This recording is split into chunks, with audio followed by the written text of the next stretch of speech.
Welcome to Kickstarter Connection. I'm Kevin Delp. And I'm Melissa Delp. And we're happy to be part of the Tantrum House family. Today we are looking at Ladder 29 by Green Couch Games.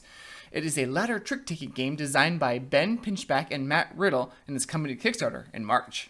This game has a firefighting theme, so players are trying to get rid of their cards and thereby extinguish their hand. Here are the prototype components. There's a deck of numbered cards with 4 different colors suits, ranging from 1 to 15 each. There are also some special cards like the Lieutenant and Chief.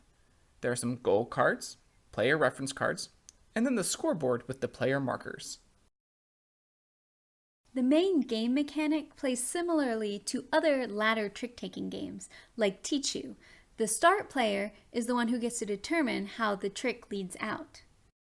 They could lead with a single card, or with a set of cards of the same number. Now, color doesn't matter. Or they could play a run of cards, but it needs to be at least 3 in a row.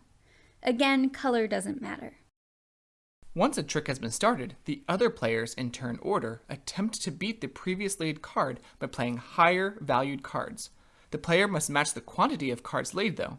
So if a single card is played, then the next player tries to beat it by playing a single card of a higher number, or a card with the same number but a higher valued color. The player reference cards show what colors beat other colors. So if Melissa plays a green 2, I could play a red 2. The next player would have to play a 3 or higher.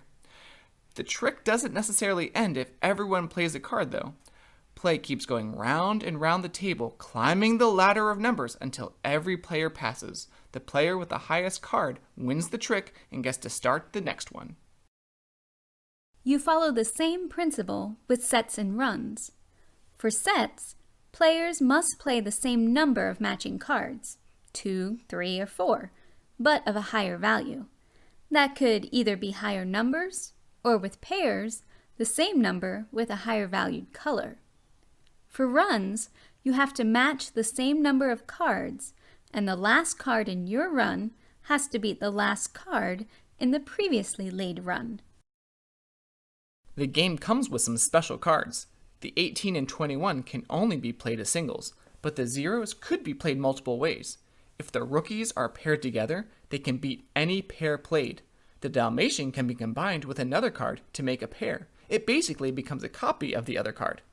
And if you get all 4 copies of the same number, your 4 of a kind can beat anything. Sets, pairs, runs, or singles. It's like the ultimate play. The goal of the game is to score points by extinguishing your hand, getting rid of all your cards. But the number of points you score is based on the hotspot goal cards. These are what really make the game unique. At the beginning of each round, players draft 1 goal card, starting with the player with the lowest score. The start player card is always available, but all the others limit you in some way, such as you may not play pairs. Runs must be a single color.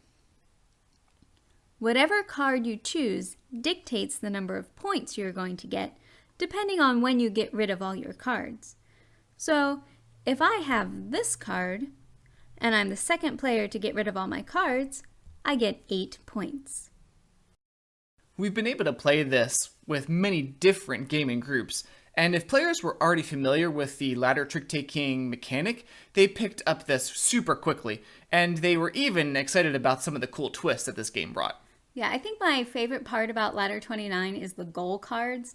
They make you think about your strategy. Am I going to go for runs or sets? What colors do I have in my hand? Do I play it safe and take that start player card? Or do I kind of chance it on one of the higher point cards that is going to give me a limitation?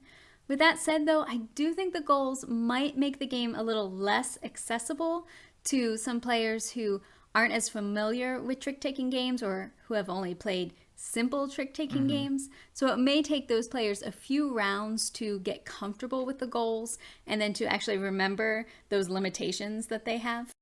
Overall, the art works very well with the firefighting theme. I'm not sure if the back of the cards are finished or not since we have the prototype, but a few players were not a fan of the colors and the illustrations on the back. They said it reminded them of a cornfield instead of firefighting. We enjoyed this game at the higher player counts, 4 and 5, more than we did with fewer players. Part of that is because of the way the points are scored. The last player who goes out doesn't score anything.